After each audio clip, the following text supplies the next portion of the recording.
Unlawful custody के अंदर 14 घंटे तक रखा गया है। वर्दी वाला गुंडा हमारे सैनिकों के साथ ऐसा उत्पीड़न ना कर सके, उसके परिवारों के साथ ऐसा उत्पीड़न ना कर सके। आर्मी सर्विंग आर्मी ऑफिसर जवान को किसी तरह से कोई भी पुलिस अधिकारी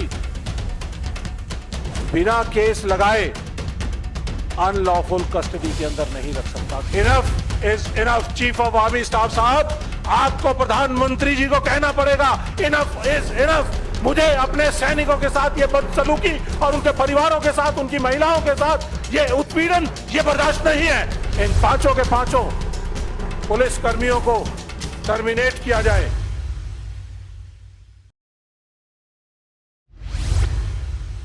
एक चीज और बड़ी इंपॉर्टेंट यहां पर है, इन्होंने लिखा है जनरल साहब ने कि आर्मी ऑफिसर को अनलॉफुल कस्टडी के अंदर 14 घंटे तक रखा गया है।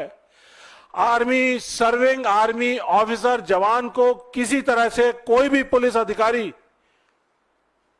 बिना केस लगाए अनलॉफुल कस्टडी के अंदर नहीं रख सकता। अगर रखता है तो आर्मी एक्ट और आर्मी रूल और जो हमारी संविधान की जो धाराएं हैं उसके तहत उनको तुरंत प्रभाव से टर्मिनेशन के ऑर्डर्स किए जा सकते हैं।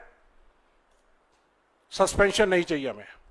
तो हम सरकार से उम्मीद लगाते हैं और डिमांड करते हैं, दो तरह की डिमांड। पहली तो मैं अपने चीफ ऑफ आर्मी स्टाफ से डिमांड करना चाहूंगा कि आप प्रधानमंत्री कार्यालय को प्रेशराइज करिए और उनको कहिए कि हमें यह मंजूर नहीं है कि हमारे जो सैनिकों, पूर्व सैनिकों, उनके परिवारों के साथ जो गलत हो रहा है इस देश के अंदर, वो हमें बर्दाश्त नहीं है।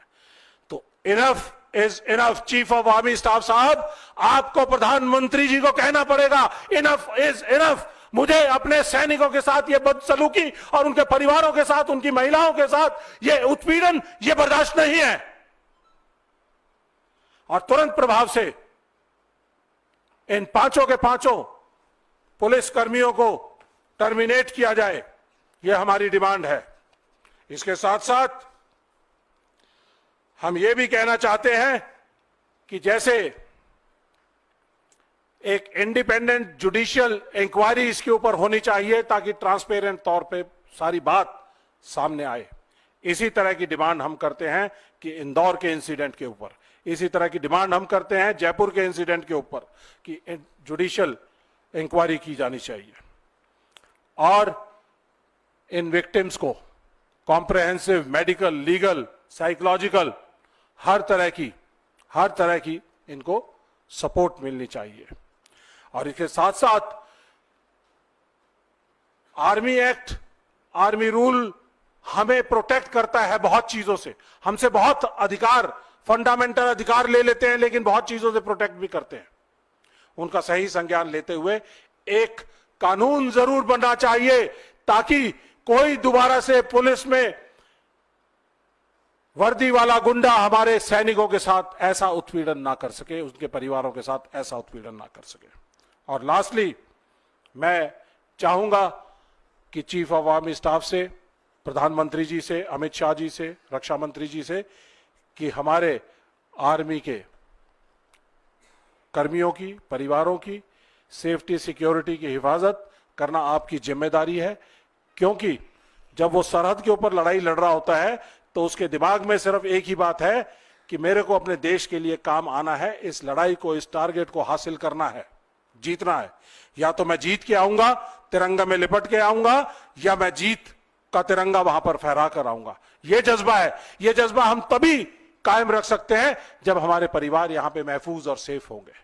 और सेफ्टी और सिक्योरिटी परिवार की, ये पूरे देश की जिम्मेदारी है। साथ साथ प्रधानमंत्री जी, आपको इंश्योर करना पड़ेगा, अपने बीजेपी की सरकारों को खासकर उनको इंश्योर करना पड़ेगा ताकि ये दोबारा से ऐसी हरकत ना हो।